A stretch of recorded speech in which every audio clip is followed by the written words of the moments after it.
Bonjour, nous continuons dans notre série dans le Deutéronome. Mais est-ce que vous vous souvenez du verset phare que nous mémorisons en ce moment? Je vous le rappelle, je vous offre le choix entre la vie et la mort, entre la bénédiction et la malédiction.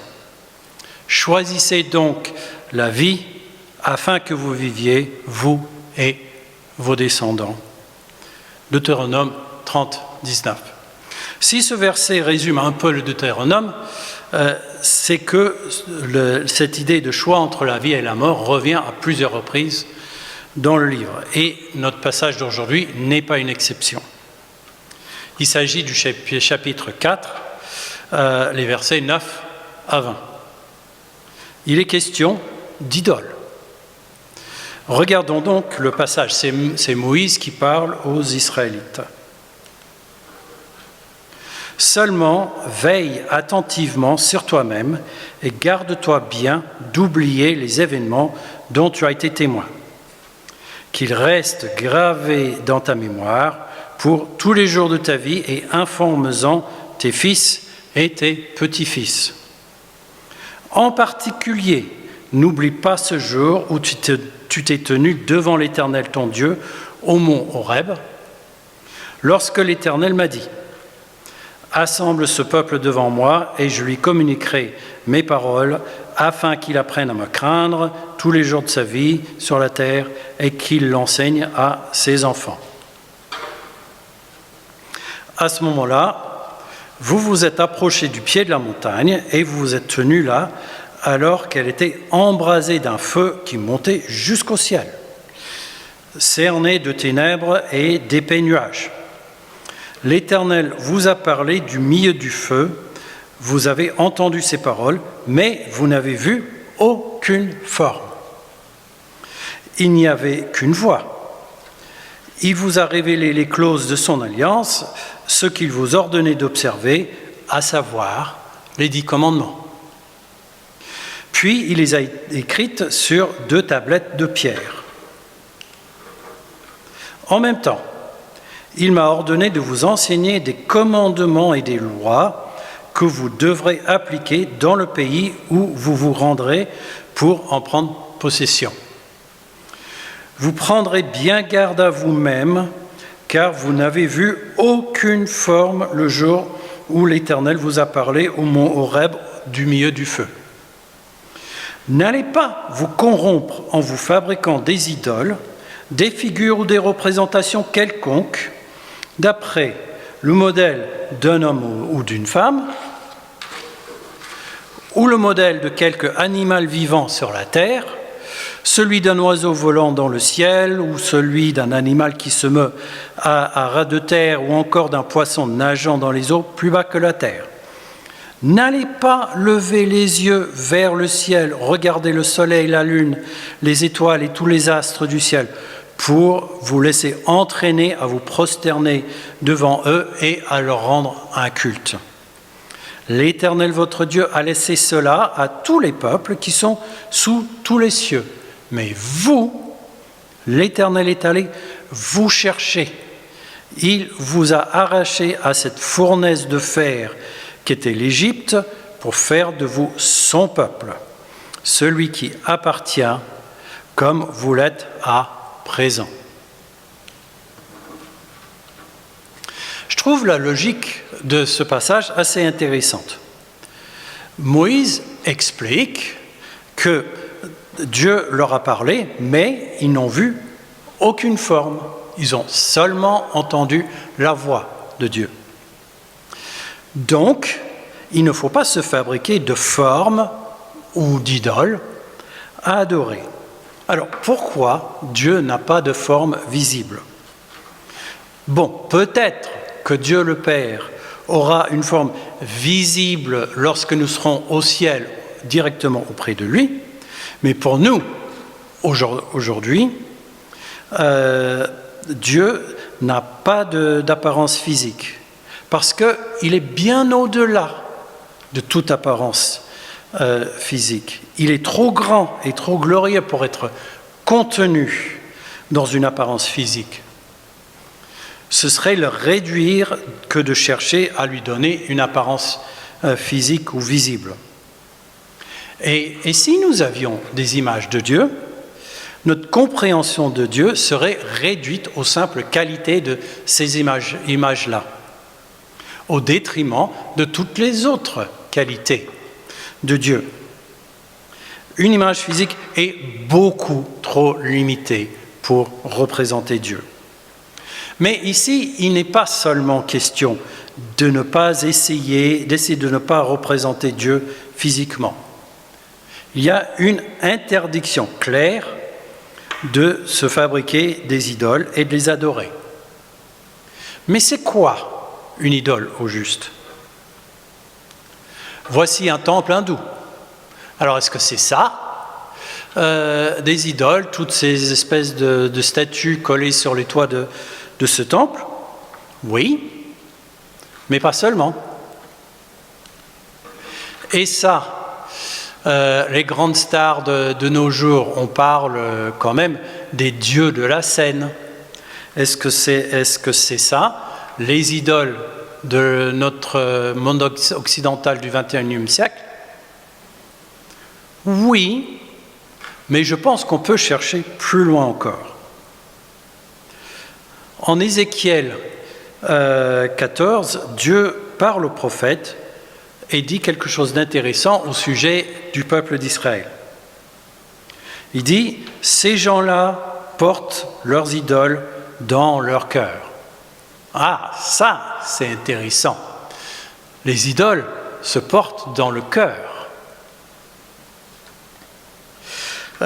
Tim Keller, auteur chrétien très connu, a justement écrit un livre intitulé « Les idoles du cœur » et je m'en suis beaucoup inspiré pour ce message. Bon, je reviens à ma question. C'est quoi vraiment pour nous une idole? Bon, dans le cœur. Keller évoque 3 critères que je trouve très intéressants. Nous aimons les idoles, nous faisons confiance aux idoles et nous obéissons aux idoles, plus qu'à Dieu. Bon, regardons un peu ces 3 éléments. Une idole peut être quelque chose ou quelqu'un que nous aimons plus que Dieu. Alors, quand je dis aimer plus que Dieu, c'est quand même beaucoup plus subtil qu'on pourrait l'imaginer. Je pense qu'on ne va pas dire « j'aime plus ma femme, j'aime plus mon mari, j'aime plus mes enfants » que Dieu, ça va être plus subtil que ça. Est-ce que nous prenons autant de temps à nous investir dans notre relation avec Dieu que ce que nous investissons dans notre relation avec notre conjoint? Alors comprenez-moi, moi qui suis responsable d'un ministère couple, je ne suis absolument pas en train de dire « réduisez votre relation avec votre conjoint, passez moins de temps ensemble ». Non. Je parle plutôt d'augmenter la qualité de temps passé avec Dieu, par exemple. Ok, deuxième possibilité. Une idole peut être quelque chose dans laquelle nous plaçons notre confiance plus qu'en Dieu. Alors, en bas de la vidéo, vous avez un lien vers une autre vidéo très intéressante. C'est une pub pour une banque sur Internet qui est très percutant. Donc, vous descendez, vous verrez dans le descriptif de la vidéo, lien pub, et vous pourrez donc visionner cette vidéo. Jetez un coup d'œil, c'est très intéressant. Dans la vidéo, on dit c'est l'argent qui décide. Et ça, c'est faire confiance à l'argent plus qu'à Dieu. Est-ce que je trouve ma sécurité personnelle dans ma situation financière? Est-ce que je n'ai pas d'inquiétude parce que j'ai un bon travail et j'ai une bonne épargne? Bon, regardons la question sous un autre angle. est-ce que la raison principale qui dicte qu'est-ce que je peux faire et qu'est-ce que je ne peux pas faire, est-ce que c'est l'argent? Dans notre ministère d'Agapé, nous sommes face à cette question régulièrement. Je pense à un projet où on a amené un groupe d'étudiants français en Afrique. Alors, est-ce que votre première réaction face à un tel projet serait « mais non, ça va à la tête, amener 20 personnes de la France en Afrique, mais non, ça coûte trop cher ». Bon, troisième possibilité, une idole peut être quelque chose à laquelle on obéit plus qu'à Dieu. Il y a quelque chose qu'on pourrait appeler l'idolâtrie politique. Bon, voilà un point de vue biblique. Le problème principal du monde, de la société, c'est le péché, et la solution, c'est Dieu et sa grâce. Alors, voici un point de vue idolâtre du même type. Quelque chose d'autre que le péché est le problème principal de la société, et quelque chose ou quelqu'un d'autre autre que Dieu est la principale solution. Et ça a tendance à démoniser quelqu'un ou quelque chose qui n'est pas tout mauvais et à élever au rang de Dieu ou d'idole une personne, une chose qui n'est pas parfaitement, ultimement bon.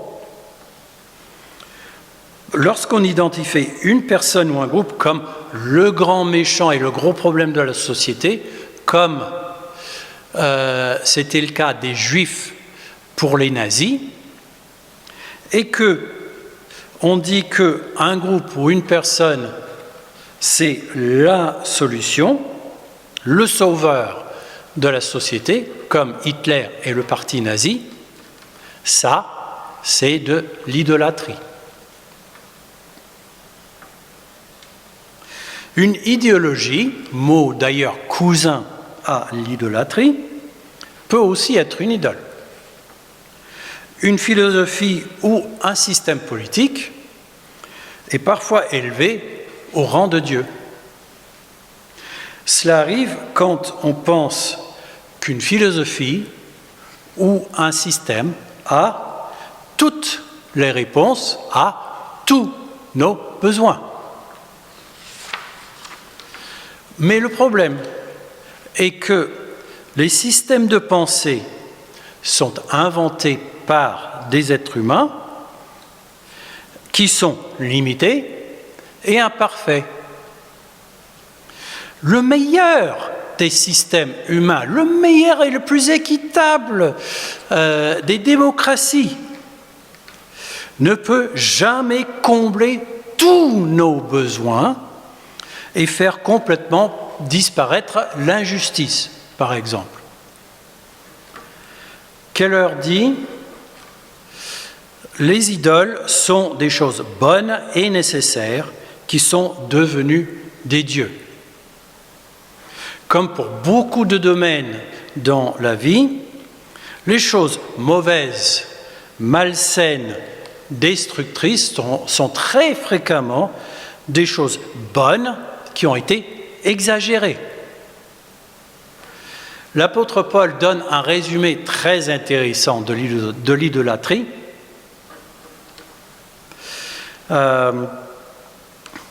Il dit en Romains 1, 25, « Oui, ils ont délibérément échangé la vérité concernant Dieu contre le mensonge. Ils ont adoré la créature et lui ont rendu un culte au lieu du Créateur. » Pour moi, c'est la vraie question à se poser. Est-ce que j'accorde à une créature, c'est-à-dire une personne ou une chose, une importance ou un pouvoir que seul le Créateur devrait avoir? Keller dit aussi que l'homme doit avoir une idole. Enfin, j'explique. C'est plutôt que nous, les êtres humains, on ne peut pas se passer de quelqu'un ou quelque chose que nous aimons, en qui nous plaçons notre confiance et à qui nous obéissons. Nous ne pouvons pas nous empêcher d'adorer quelqu'un ou quelque chose. Nous sommes fabriqués ainsi. Alors, l'objet de notre adoration peut être Dieu ou peut être une personne ou une chose. C'est pour ça qu'une idole ne se détruit pas vraiment. Elle se remplace par Dieu. Mais qu'est-ce que ça veut dire pour nous? Bon, je vous donne un exemple. Imaginons que, en réfléchissant, je me rends compte que je place beaucoup trop de confiance en ma situation financière. J'y trouve ma sécurité personnelle. Imaginons que j'ai un bon salaire et une bonne épargne, mais il y a un plan social dans mon entreprise et mon emploi pourrait être menacé. La stabilité de ma situation financière est mise en question et je prends peur. Je deviens très inquiet. J'ai du mal, je ne dors pas la nuit. Alors, comprenez-moi, c'est normal de s'inquiéter si son emploi est menacé, mais moi je parle de panique et de désespoir. J'en conclus que ma situation financière est devenue une idole. Mais ça ne suffit pas pour que j'essaye de désidoliser ma situation financière. Je dois remplacer cette idole avec Dieu en développant ma confiance en Dieu pour ma sécurité personnelle et matérielle. Je dis bien développer, pas seulement décider. Alors, bien sûr que ça commence avec la décision que je ferai confiance pour ma stabilité et ma sécurité personnelle.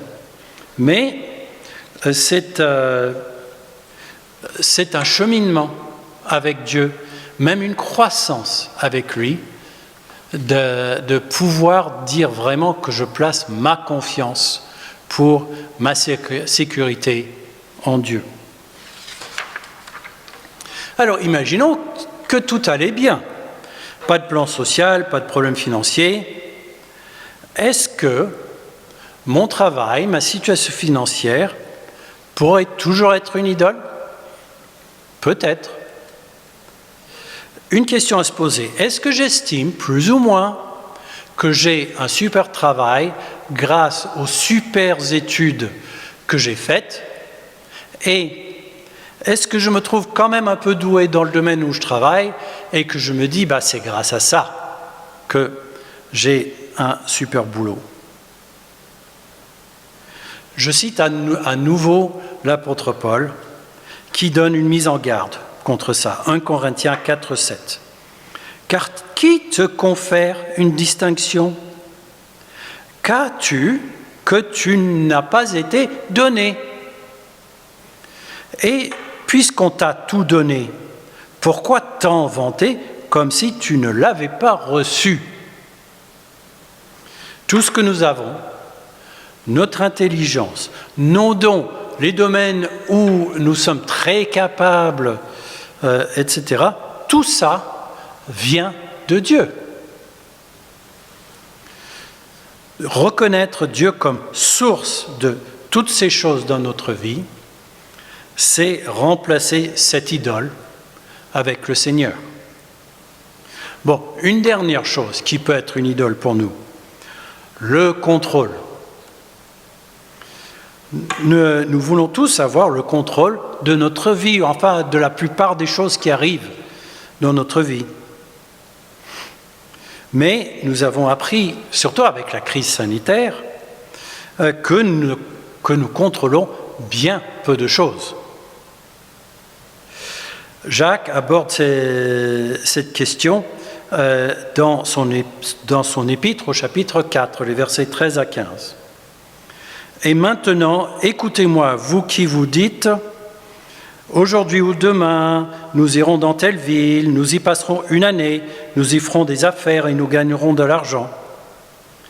Savez-vous ce que demain vous réserve ?» Ça, c'est une question très pertinente pour nous aujourd'hui. Qu'est-ce que votre vie? Une brume légère, visible quelques instants qui se dissipe bien vite. Voici ce que vous devriez dire.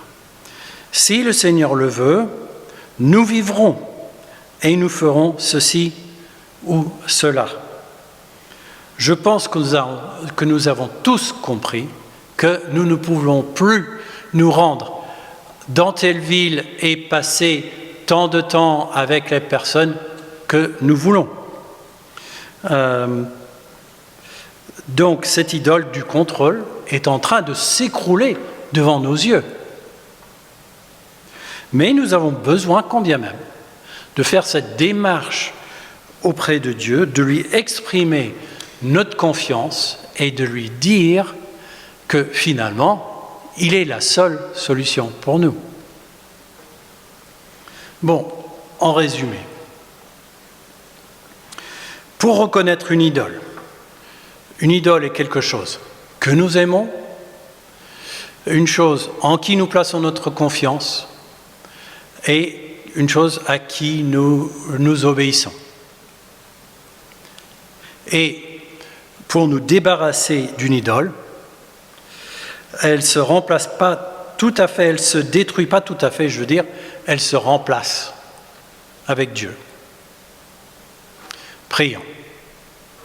Seigneur, aide-nous à reconnaître nos idoles, aussi subtiles soient-elles, et aide-nous à les remplacer avec toi, le seul vrai roi de notre vie. Amen.